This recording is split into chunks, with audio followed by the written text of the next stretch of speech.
बिस्मिल्लाहिर्रहमानिर्रहीम and welcome to Urdu IT academy. मेरा नाम अब्दुल फ़ाहद है और आज हम देख रहे हैं lecture 3D of Google cloud services overview. अभी तक हम सीरीज़ में सर्विसेज का ओवरव्यू कर रहे हैं। लास्ट हमने कंप्यूट कर लिया है, नेटवर्किंग का ओवरव्यू देख लिया है और लास्ट लेक्चर में हमने स्टोरेज का ओवरव्यू देखा है 3C लेक्चर में सीरीज़ के। इस लेक्चर के अंदर हम आज देखने जा रहे हैं गूगल क्लाउड डेटाबेसेस ग्रुप के गूगल क्लाउड के अंदर कौन कौन सी डेटाबेसेस अवेलेबल हैं जिनके अंदर हम डाटा को स्टोर कर सकते हैं। ठीक है, मूव ऑन करते हैं। गूगल क्लाउड डेटाबेसेस के अंदर following are Google cloud database services. ये डेटाबेस सर्विसेज हमारे पास अवेलेबल हैं गूगल क्लाउड के अंदर। इनमें एक है जी क्लाउड सीक्वल, सबसे मशहूर। ठीक है, इसके अंदर माइक्रोसॉफ्ट एसक्यूएल भी हो सकती है और MS एसक्यूएल भी हो सकती है। एक ओपन सोर्स है, एक माइक्रोसॉफ्ट की प्रोडक्ट है, एक्सपेंसिव है। ठीक है, उसके बाद हमारे पास क्लाउड स्पैनर है, क्लाउड बिग टेबल मौजूद है, क्लाउड फायर स्टोर है, फायरबेस रियल टाइम डेटाबेस है और मेमोरी स्टोर है। अब बेसिकली हर एप्लीकेशन की डेटाबेस की रिक्वायरमेंट्स डिफरेंट होती हैं, इसलिए गूगल क्लाउड ने हर किस्म की एप्लीकेशन के लिए एक different set of service launch की हुई है जिसको हम अब देखने जा रहे हैं। सबसे पहले हम देखते हैं जी गूगल क्लाउड एसक्यूएल क्या है। Google cloud SQL is a web service that allows you to create, configure and use the relational databases that lives in Google Cloud। अब यहाँ पे सबसे इम्पोर्टेंट जो बात है कि रिलेशनल डेटाबेसेस की बात की गई है। गूगल क्लाउड एसक्यूएल के अंदर हमारे पास क्या क्या चीज़ें, ये बेसिकली ना प्लेटफॉर्म एज अ सर्विस है, इंफ्रास्ट्रक्चर एज अ सर्विस नहीं है। इस कैटेगरी में आता है ये, प्लेटफॉर्म एज अ सर्विस में। अब मैं बताऊँ कि I have been through some trainings, Google के साथ ऑफिशियल ट्रेनिंग्स मैंने की हुई हैं। उसमें मैंने एक सवाल भी किया था कि अगर हमारे पास एक विंडोज़ सर्वर का हम इंस्टांस बना लेते हैं, उसके अंदर अपना क्लाउड एसक्यूएल लॉन्च करके यूज़ कर लेते हैं। एक ऑप्शन तो ये है हमारे पास। दूसरा ऑप्शन है गूगल की मैनेज्ड सर्विस जो कि है गूगल क्लाउड सीक्वल। ठीक है, हम कौन सा यूज़ करें, which one is preferred approach. So they told us के हमें गूगल क्लाउड एसक्यूएल यूज़ करना चाहिए, गूगल की मैनेज सर्विसेज पे चीज़ों को होस्ट करना चाहिए, बजाय ये कि हम इंफ्रास्ट्रक्चर सर्विस में करें, क्योंकि इसमें मेंटेनेंस, विंडोज़, डेटाबेस की ऑप्टिमाइजेशन और मल्टीपल इश्यूज होते हैं, परफॉर्मेंस इश्यूज जिसको हम टैकल नहीं कर पाते, हमारे इतने स्किल सेट नहीं होते। बीइंग अ डेवलपर या infrastructure guy, so we always do prefer कि हम मैनेज सर्विस यूज़ करें। इसी तरीके से हमारे पास यहाँ पर गूगल क्लाउड एसक्यूएल के अंदर माइक्रोसॉफ्ट का एसक्यूएल होता है और MS एसक्यूएल होता है। माई सीक्वल और MS एसक्यूएल दो वर्जन अवेलेबल होते हैं और उनके डिफरेंट एडिशन है। 2017 लास्ट टाइम तक था माइक्रोसॉफ्ट एसक्यूएल का, और उसके बाद अब लेटेस्ट भी आ गए होंगे बहरहाल। ये है कि हमारे पास रिलेशनल डेटाबेस के अंदर अगर हम बात करें तो गूगल क्लाउड एसक्यूएल मौजूद होता है as a platform as a service.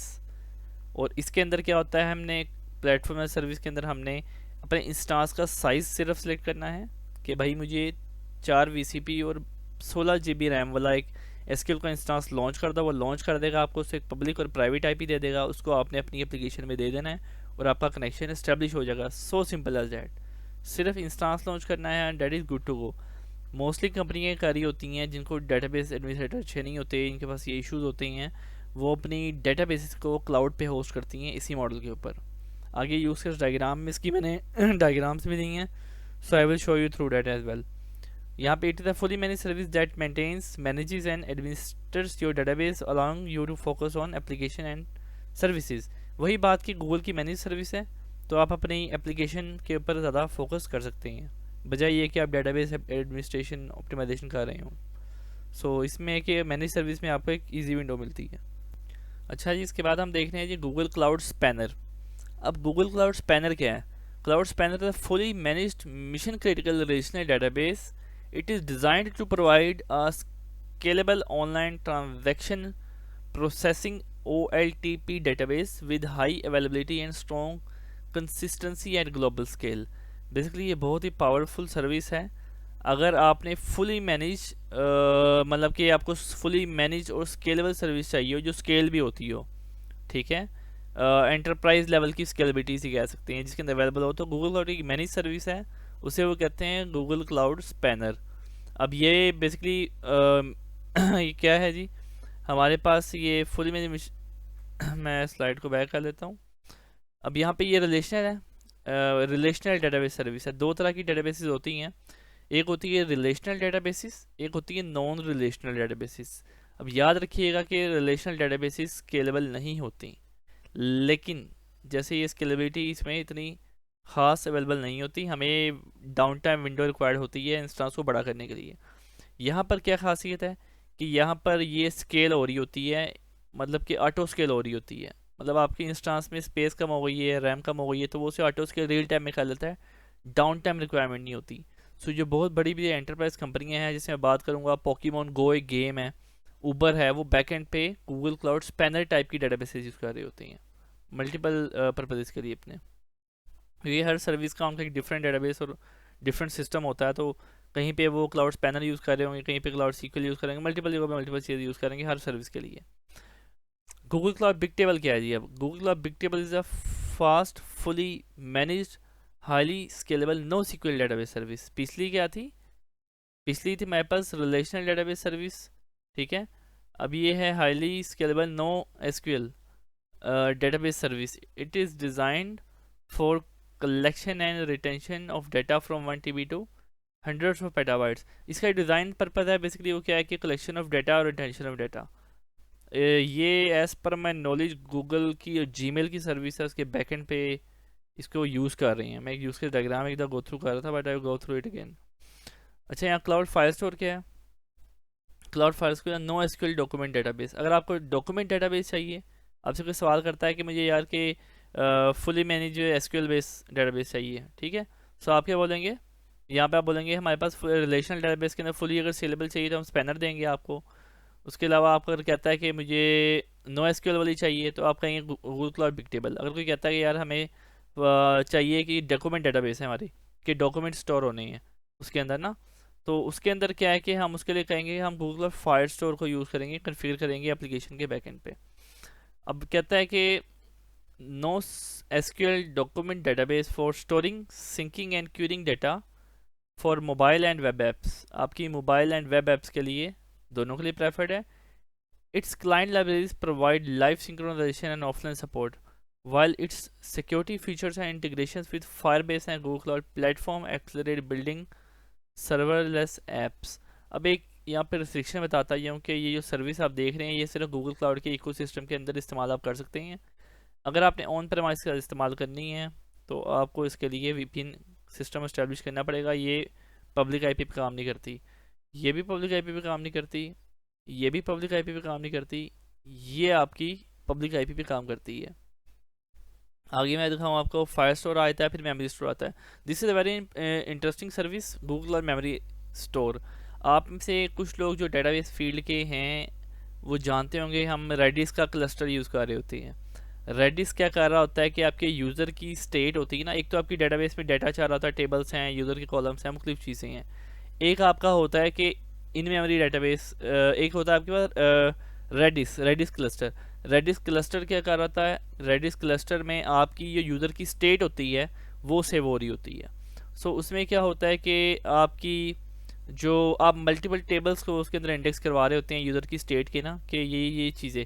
सो आपका जब सेशन लॉगिन होता है तो वो बहुत रैपिड स्पीड के साथ होता है, क्योंकि बैकएंड पे उसकी मेमोरी स्टोरेज होता है, इन मेमोरी डेटाबेस होती है। अब ये इन मेमोरी डेटाबेस है बेसिकली। अब इन मेमोरी डेटाबेसेस की स्पीड बहुत अच्छी होती है as compare to other databases. अब यहाँ पर हम यूज़ कर रहे होते हैं मोस्टली कैशिंग के लिए। Google cloud memory store provides a fully managed in memory data store service to build application caches और प्रोवाइड सब मिली सेकेंड डाटा एक्सेस। देखिए ना, मैं बता रहा हूँ कि इसके अंदर जो डाटा आप कैश करवाते हैं, मतलब यूज़र की स्टेट और मुख्तलिफ चीज़ें, वो मिली सेकेंड्स लेवल पे एक्सेस हो रही होती हैं। इसकी latency state of the art होती है। सो एक मेमोरी स्टोर की सर्विस हमने यूज़ की हुई है पाकिस्तान सॉफ्टवेयर एक्सपोर्ट बोर्ड के अंदर। हमने गूगल क्लाउड एसक्यूएल के साथ बैकएंड पे यूज़र की स्टोरेज के लिए हमने Google cloud memory store use की थी। सो इसकी परफॉर्मेंस बहुत अच्छी होती है। 3 टियर आर्किटेक्चर में मतलब कि ये चीज़ें मोस्टली यूज़ हो रही होती हैं। अच्छा, अगला एक सवाल आता है कि भाई कि मैं क्या चीज़ कहाँ पे कौन सी डेटाबेस करूँ, ठीक है। जैसे बच्चा सोचता है बैठा हुआ कि भाई इतनी डेटाबेस तक कौन सी इस्तेमाल करनी है। इसका एक टेबल है, कुलिया है, आप इसको इजीली देख सकते हैं। ये कुलिया क्या कहता है आपको, अब आपके रिलेशनल डेटाबेस की रिक्वायरमेंट हो तो गूगल की ये मैनी सर्विसेज आपके पास ये अवेलेबल है। क्लाउड सीक्वल में आपके पास क्या क्या फ्लेवर है? मैनेज माई सीक्वल है, मैनेज पोस्टग्रे एसक्यूएल है, ठीक है। उसके बाद मैनेज एसक्यूएल सर्वर है। 3 फ्लेवर आपके पास क्लाउड एसक्यूएल में अवेलेबल होते हैं, ठीक है। उसके बाद जो मैंने बताया था ना, गूगल की अपनी मैनेज सर्विस है जो क्लाउड स्पैनर है, ये एंटरप्राइज लेवल की है। तो cloud native with large scale consistency, availability देखें कितनी हाई क्लास है। ये गूगल की फुली मैनेज सर्विस है। अब यहाँ पे क्या है जी, बेयर मेटल ये कहाँ पे इस्तेमाल होता है मैं बताता हूँ। ये ओरेकल है बेसिकली, ओरेकल। ओरेकल में क्या होता है कि आपने ओरेकल अगर इस्तेमाल करना हो ना गूगल क्लाउड पे, तो गूगल आपको बेयर मेटल सोल्यूशन देता है। वो सी क्लास के इंस्टांसेस होते हैं और उसके ऊपर आप ओरेकल के वर्कलोड्स को इस्तेमाल कर सकते हैं, ठीक है। तो यहाँ पर अब क्या है कि यहाँ पे सैप और ओरेकल टाइप की जो बहुत ही हाई क्रिटिकल डेटाबेसेस होती हैं उसके लिए इस्तेमाल हो रहा होता है। अब फिर गुड फोर के भी कुछ कॉलम्स हैं, फिर यूज़ केसेस देख लेते हैं। क्लाउड सीक्वल कहाँ पे यूज़ केस कहाँ पे होते हैं जी। एक होती है कि जनरल पर्पस एसक्यूएल डेटाबेस, ये तो गुड फोर में आ गया ना। इसके बाद नीचे आते हैं यूज़ केसेस। यूज़ केसेस में देखते हैं हम कि वेब फ्रेमवर्क्स में इस्तेमाल हो सकती है, ईआरपी के बैकेंड्स पे इस्तेमाल हो सकती है जो से ईआरपी इसको सपोर्ट कर रहे हैं। फॉर एग्जांपल अगर सैप की बात करूँ तो सैप के बैकेंड पे एसएपी हैना भी डेटाबेस अवेलेबल होती है और सैप के बैकेंड पे क्लाउड सीक्वल भी अवेलेबल होती है। सो आप अपने सैप का अगर इंस्टांस लाते हैं क्लाउड पर तो आप गूगल क्लाउड एसक्यूएल उसके बैकेंड पे इस्तेमाल कर सकते हैं। और सीएनएम आपका कस्टमर रिलेशनशिप मैनेजमेंट का सॉफ्टवेयर है, बैकेंड पे क्लाउड सीक्वल सपोर्ट करती है, आप इसको भी उसके बैकेंड पे यूज़ कर सकते हैं। ई कॉमर्स और वेबसाइट्स जैसे कि वर्डप्रेस के बैकेंड पे भी इसको इस्तेमाल कर सकते हैं। फिर सॉफ्टवेयर सर्विस एप्लीकेशन मतलब मुख्तलिफ सैस की एप्लीकेशन के बैकेंड पे क्लाउड सीक्वल का जो सा भी सपोर्टेड फ्लेवर हो पीछे आप उसको लॉन्च करके उसके साथ इस्तेमाल कर सकते हैं। यूज़ केसेस का पता होना बहुत ज़रूरी है आपको एज अ क्लाउड कंसल्टेंट या क्लाउड की फील्ड में। आगे बात करते हैं जी, क्लाउड स्पैनर का कहाँ पे यूज़ केस होते हैं। गेमिंग के बैकेंड पे बड़ा इस्तेमाल हो रहा है, मैंने आपको बताया था पोकेमॉन गो में इस्तेमाल हो रहा है। आप इसका यूट्यूब करिएगा Pokemon go Google cloud case study, तो बहुत एक अच्छी वीडियो है, आपको फुल बड़ी पिक्चर दिखाएंगे किस तरीके से पोकेमॉन गो गेम चल रही है बैकेंड बेस्ड डेटाबेस के साथ। So global financial ledger, global financial system के अंदर इसका बड़ा यूज़ केस हो रहा है। सप्लाई चेन इन्वेंट्री मैनेजमेंट जैसे कि लॉजिस्टिक्स कंपनियां होती हैं उनके बैकेंड पे ये बहुत इफेक्टिव डेटाबेस है। सो ये एंटरप्राइज लेवल की डेटाबेस है, इसके बहुत एंटरप्राइज लेवल के अच्छे यूज़ केसेस मौजूद हैं गूगल के पास। उसके बाद बेयर मेटल में देखिए तो लेगेसी एप्लीकेशंस हो गई और आपके डाटा सेंटर रिटायरमेंट, दो चीज़ें इसके अंदर इसके यूज़ के बता रहा है। फिर बात आती है जी नो रिलेशनल। अब जो बड़ी बड़ी एंटरप्राइजेज हैं they are using mostly no SQL. No SQL Facebook totally MongoDB पे बेस्ड करता है mostly in most of the sections. So वो नो सीक्वल डेटाबेस है। सो अब यहाँ पर क्या है जी, फाइल्स फायर स्टोर है एक तो, ठीक है, फायर स्टोर है। फिर क्लाउड बिग टेबल है। नो रिलेशनल के अंदर दो चीज़ें हैं, एक अगर आपका रिक्वायरमेंट है डॉक्यूमेंट बेस है अगर, तो आपने क्या यूज़ करनी है फायर स्टोर। अगर की वैल्यू डेटाबेस रिक्वायरमेंट है तो क्लाउड बिग टेबल इस्तेमाल करनी है। ये क्या है जी, cloud native serverless no SQL document database backend as a service इसकी टाइप है। Global strong consistency 99.99 SLA enterprise level की डॉक्यूमेंट डेटाबेस है। अब बात करेंगे क्लाउड बिग टेबल क्या है जी। क्लाउड बिग टेबल में आता है जी cloud native no SQL wide column store for large scale low latency workloads, इसका ये यूज़ केस बनता है। अच्छा, यहाँ पर गुड फोर होता है जी large scale complex hierarchical data, hierarchical data के लिए यूज़फुल गुड है। यहाँ पर कहता है हैवी रीड राइट इवेंट्स के लिए बेटर है ये। अब यूज़ केस क्या है जी आपके पास, यूज़ केस बनते हैं जी आप इसको मोबाइल वेब आईओटी एप्लीकेशन के लिए यूज़ कर सकते हैं फायर स्टोर को। मतलब mobile web application IoT store, banking application basically वो क्या कर रही होती है, कहीं ना कहीं आपकी डॉक्यूमेंट्स को बैकएंड पे सेव कर रही होती हैं, पीडीएफ्स को, इस तरह की चीज़ों को ना। सो उसके लिए एमएस वर्ड को, पीडीएफ को, सो उसके लिए आप ना ये यूज़ कर सकते हैं फायर स्टोर। अब रियल टाइम सिंकिंग हो रही हो जहाँ पे डॉक्यूमेंट्स की रीड राइट करवा रहे हो वहाँ पर भी फायर स्टोर यूज़ होती है। फिर ऑफलाइन सिंक के लिए है जी, पर्सनलाइज एप्लीकेशन के अंदर भी इस्तेमाल हो रही होती है फायर स्टोर। अब फिर बात करेंगे जी आगे क्या है जी, पर्सनलाइजेशन, फिर एड टेक्नोलॉजी। अब गूगल क्लाउड, गूगल की एक सर्विस है एडवर्ड्स, गूगल एडवर्ड्स। सो जहाँ गूगल एडवर्ड्स के बैकएंड पे Google cloud big table use कर रहा है। अब रिकमेंडेशन इंजन्स, जहाँ पे आपको रिकमेंडेशन भी रिक्वायर्ड है वहाँ पर भी कि आप ये चीज़ ऐसे कर लें, ये चीज़ वैसे कर लें, एक रिकमेंडेशन आ रही होती है डेटाबेस से निकल के। सो यहाँ पर आप क्लाउड बिग टेबल यूज़ कर रहे होते हैं। फिर फ्रॉड डिटेक्शन, अब ये बेसिकली कैसे हो रही थी fraud detection recommendation engine, basically cloud big table के साथ आप ना गूगल क्लाउड की AI/ML की सर्विस को लिंक करके यूज़ कर रहे होते हैं। इसे कहते हैं प्रीडिक्टिव एनालिसिस या प्रीडिक्टिव एनालिसिस। फ्रॉड डिटेक्शन किस तरह होती है, क्लाउड बिग टेबल के टेबल से डाटा निकल के जाता है गूगल क्लाउड AI/ML के थ्रू, क्लाउड स्टोरेज पे आता है। क्लाउड स्टोरेज के ऊपर से वो पिक करता है कि ये एग्जांपल दे रहा हूँ, मैंने इसकी यूज़ की स्टडी देखी थी कि वो देखता है कि यार इतने बैंक्स के थ्रू इस बंदे ने लोन लिया हुआ है और इतना इसका लो लेवल है कि इसने पे नहीं किया। सो क्लाउड बिग टेबल में पूरा डाटा आया होता है आपके पास उस बंदे का ए टू जेड। उसके बाद वो उस टेबल्स के थ्रू रिकमेंडेशन देता है कि ये फ्रॉड है बंदा, इसने इसकी बैंकरप्सी हिस्ट्री है तो इसको लोन ना दिया जाए। इस तरह के काम इससे परफॉर्म हो रहे होते हैं, लेकिन AIML के साथ ही काम कर रही होती हैं चीज़ें। अगली बात करते हैं इन मेमोरी क्या होती है। इन मेमोरी के अंदर मेमोरी स्टोर इनकी सर्विस का नाम है। इन मेमोरी डेटाबेस के लिए इसका नाम है मेमोरी स्टोर। अब यहाँ पे आप यूज़र की चीज़ें सेव कर रही होती हैं जो इसके अंदर रिलेट कर रही हैं। यहाँ पर आप क्या कर रहे होती हैं, यूज़र की स्टेट कैशिंग कर रही होती हैं। गेमिंग के अंदर बड़ा यूज़फुल है। लीडर बोर्ड्स मतलब आपके स्कोर आ रहे होते हैं गेम्स के, कि यार आपका गेम के रियल टाइम में स्कोर आ रहे होते हैं, उसके लिए इस्तेमाल होती है मेमोरी स्टोर। फिर सोशल चैट और न्यूज़ फीड, मतलब कि आपकी जो वेबसाइट्स की न्यूज़ फीड या नोटिफिकेशन आ रहे थे ना ब्राउज़र मुख्तलिफ साइट्स के, उसके लिए भी मेमोरी स्टोर एक बड़ा यूज़फुल यूज़ केस है। फिर सेशन स्टोर, पर्सनलाइजेशन और एड्स की टेक्नोलॉजी में एक बड़ा अच्छा इसका यूज़ केस बनता है। इसके गुड फॉर होती है in memory and key store values. और ये है fully manage Redis and Memcache for sub milli data access. मतलब आपने अगर रेडिस ओपन सोर्स है, अगर आपने रेडिस का ऑल्टरनेटिव यूज़ करना है, फुली मैनेज सर्विस यूज़ करनी है, तो गूगल क्लाउड के अंदर वो मेमोरी स्टोर के नाम से है। सो आगे आप देखते हैं जी sir use case diagrams. Use case diagrams का पता होना बहुत ज़रूरी है। सर्विसेज का पता है, यूज़ केस का नहीं पता तो आप एक अच्छे क्लाउड कंसल्टेंट नहीं हो सकते। अब ये यूज़ केस डायग्राम जो मैंने यहाँ पे शो करवाई है, बेसिकली यूज़ केस डायग्राम है हाइब्रिड आर्किटेक्चर की। हाइब्रिड में सॉरी आई गलत लिखा गया मेरे से, यहाँ पे आई था वो कर दिया इसे। सो आगे क्या है जी, ऑन प्रेमाइज डाटा सेंटर है, ऑन प्रेमाइज डाटा सेंटर 2 है, 2 डाटा सेंटर हैं। अब यहाँ क्या हो रहा है जी, आपकी फाइल सर्वर है कोई, ठीक है, वो आप उसकी जो इंटरकनेक्ट VPN से कनेक्टेड है, आप गूगल क्लाउड स्टोरेज पे कोई डाटा उसके थ्रू रख रहे हैं। फिर एक एप्लीकेशन है, उसकी API है, वो गूगल ऐप इंजन के थ्रू कुछ काम कर रही है। एक एप्लीकेशन क्लाउड में जा रही है, ये बैकएंड एप्लीकेशन है। अब API to API communication applications की होती है। अब उसके बाद क्या होता है, यही एप्लीकेशन ना एक मैसेजिंग क्यू के थ्रू क्लाउड पबसब के थ्रू डाटा देती है कंप्यूट इंजन के अंदर, यहाँ पे एक एप्लीकेशन चल रही होगी, ठीक है। अब ये क्या हो रहा है कि ऑन प्रेमाइज डाटा सेंटर में एक डेटाबेस सर्वर आपका पीछे चल रहा है, इसके थ्रू कोई फाइलें एक्सपोर्ट होती हैं, वो बैच लोडिंग के थ्रू कंप्यूट इंजन के अंदर जाती है किसी सॉफ्टवेयर के अंदर।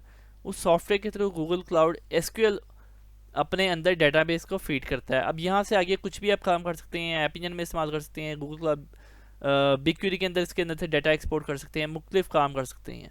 मतलब कि फ्रंट एंड डेटाबेस यहाँ पे है, उसकी बैक एंड डेटाबेस या backup database cloud SQL cloud में चल रही है। ये हाइब्रिड मॉडल है।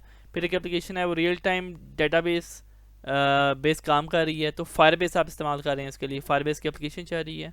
उसके बैक एंड पे फिर आप ऐप इंजन की कस्टम एप्लीकेशन चला रहे हैं, इसके बैक एंड पे भी कोई डेटाबेस हो सकती है। हाइब्रिड काइंड ऑफ आर्किटेक्चर है। अगला देखते हैं जी, एक कंटेनराइज्ड एप्लीकेशन भी स्केलेबल डेटाबेस, ये कैसे काम करता है। एक एंड यूज़र आता है, वो HTTP इनग्रेस, ये गूगल क्लाउड का लोड बैलेंसर है, बेसिकली गूगल क्लाउड के इंफ्रास्ट्रक्चर के अंदर एंटर हो रहा है। इसके बैक एंड पे ना माइक्रो सर्विसेज आर्किटेक्चर की एप्लीकेशन चल रही है। एक जोन A है, मतलब US ईस्ट 1 हो सकता है, एक US ईस्ट B हो सकता है। मतलब कि 2 जोन्स के अंदर एप्लीकेशन चल रही है। मतलब एक डाटा सेंटर डाउन होता है तो दूसरे से उसको सर्व होना शुरू हो जाएगा। तो यहाँ पे क्या है जी, कुबरनेटिस का क्लस्टर चल रहा है, माइक्रो सर्विसेज एप्लीकेशन चल रही है, कुछ हिस्सा में भी माइक्रो सर्विस आर्किटेक्चर का कुछ हिस्सा यहाँ पे चल रहा हो, कोई एक सर्विस यहाँ पे चल रही है आपकी एप्लीकेशन की, सेम लाइक डैट इसकी रेप्लिकेशन यहाँ जोन B में चल रही है, ठीक है।